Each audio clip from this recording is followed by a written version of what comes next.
So 2020 is nearly upon us. It is the start of a brand new decade. And I don't know about you, but I am really excited to begin planning so that I can make it the most successful decade and year next year ever. Now is the perfect time to begin thinking about 2020 and what you want to make happen and how you want it to feel so that you can create success with so much intention. So in this video, I have got some fun things for you to start thinking about and start doing right now that are going to help you to make sure that you set yourself up for so much success for next year.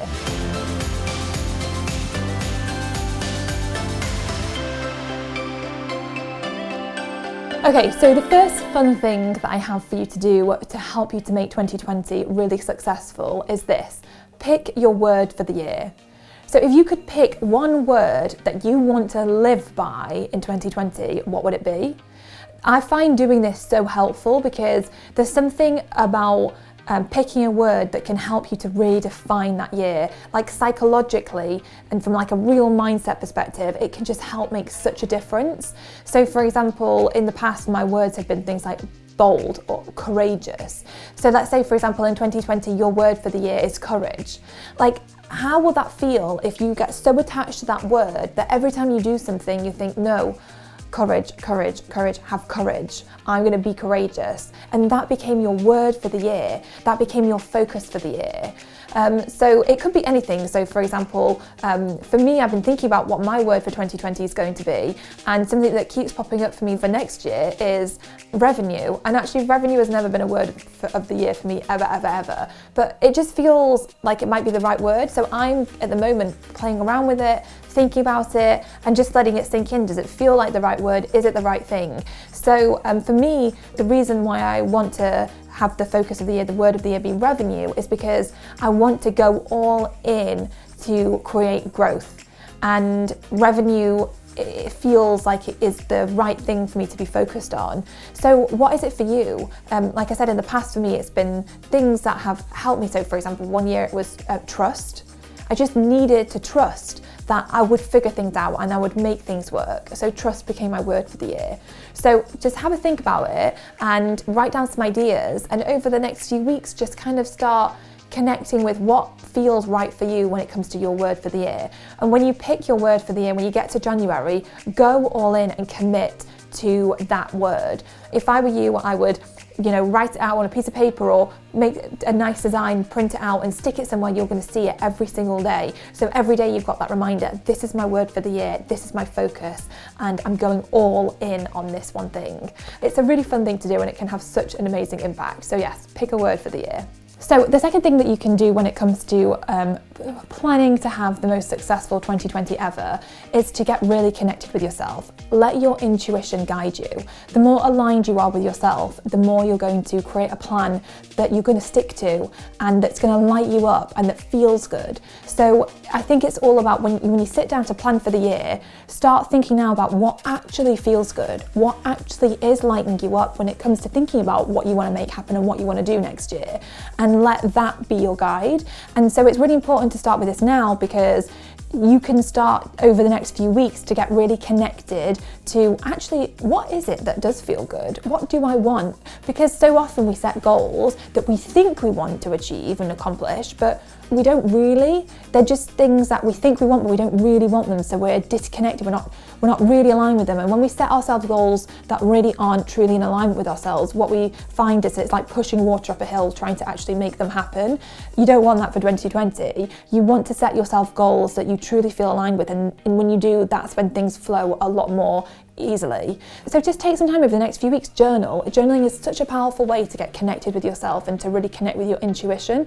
So just begin to journal about 2020 and ask yourself questions like, what feels good for me? What would really light me up throughout 2020? And just kind of let your intuition come through. And like I said, let that be your guide as you begin to really start your planning for 2020. So once you've spent some time actually thinking about, okay, what lights me up, what feels good for 2020, 2020 and you start to write your goals out and get clear on like what it is specifically that you want to make happen, start breaking it down. Sometimes when we just have these really big goals, it becomes so overwhelming, and then we kind of get to the new year and we're like, oh my gosh, I don't really know where to begin. And before we know it, it's got to the end of January, and then it's got to the end of March, and like, oh my gosh, like I haven't really done anything that I really wanted to do, because these things you want to achieve have just stayed these huge big things that have just felt so big to try and tackle. So before we reach 2020, you really need to have your goals broken down over the quarters. If you can do that and you can identify, okay, this is what I want to achieve in quarter 1, quarter 2, quarter 3 and quarter 4,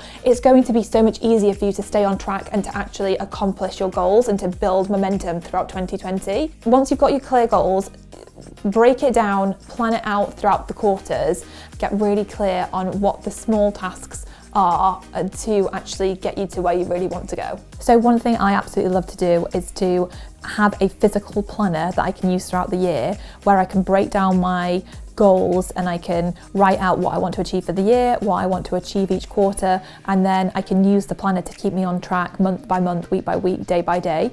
Because this is something that I love to do, I actually ended up creating my own planner because I just needed it in my life to keep me on track. So our Perfectly Planned 2020 planner is out at the moment. So if you want to go and check it out, just head over to carrie.co.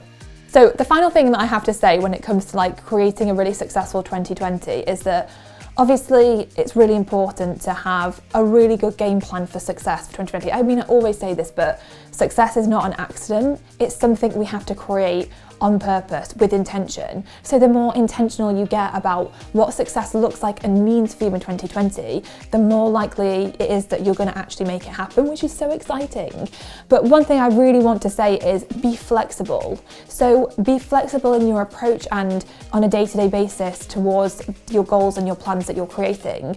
Nothing is set in stone. I think this is so important because so often we want to get everything planned out and perfectly, and then we think when it is planned out, we're like, oh right, great, I've got the plan now, I'm good to go.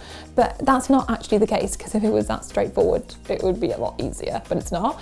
So the thing is to be flexible so that as you are going through things, listen, pay attention, be aware of like whether something actually is working and actually feels good once you're in it, or if it doesn't, and then adapt and change as you go. So one of the biggest things as well is listening to your audience, because it's one thing for you to decide, okay, I'm going to create this is my audience this year, but it's quite another thing for how your audience receives that. So you need to be listening.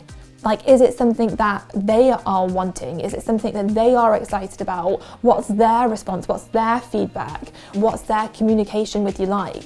And listening to every little thing they're saying, and paying attention to what's happening on a day-to-day basis, truly having awareness around how you're growing your business, and what's working, what's not working, so that you can adapt and change as you go.